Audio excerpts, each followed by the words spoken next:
Go. Okay, so these are going to be a set of videos for Smaart Assignment A2. This is the assignment where you test a bunch of random cool outboard gear and some Pro Tools plugins. Purpose of this, of course, is to get more familiar with Smaart, but I'm also trying to inspire you to kind of be inquisitive about gear and do a little bit of, a little bit of science and measure stuff and kind of use Smaart to do something other than just loudspeaker tuning, because it's a pretty flexible program that can do a lot of cool things. I'm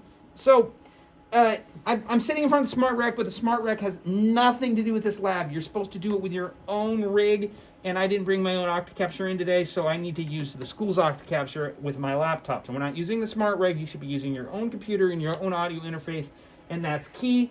Some of the stuff you're going to need, your own audio interface, you're going to need Smaart installed, you're going to need some gear, and I've piled up some stuff.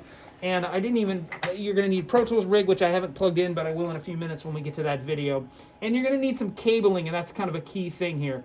Let's start by getting Smaart working. I have not even tested it on my computer yet, so this should be a little bit fun here. I'm going to boot up Smaart, and I'm not even sure if it's seeing the Octacapture. I know the Octacapture's on, and I know the cable's plugged into my computer, so we'll see how this goes.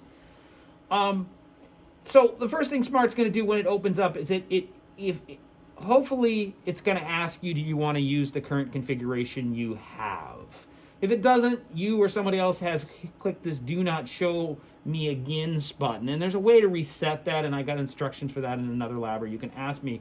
But I always like to start fresh and not use the existing thing. It just continues to train me how to use Smaart. So I'm going to start with a new configuration, and I hit OK. And it's going to clear out any reference I have to gear.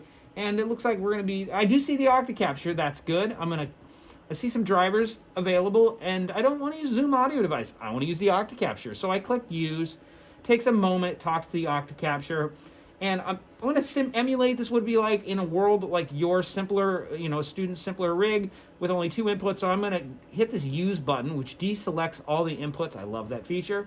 And I'm just going to go input 1 and input 2. I'm going to treat this like a 2-channel interface.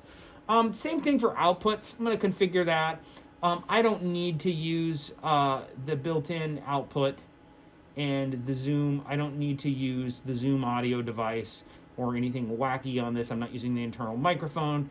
So, and the same thing, I'm only going to need 2 outputs working.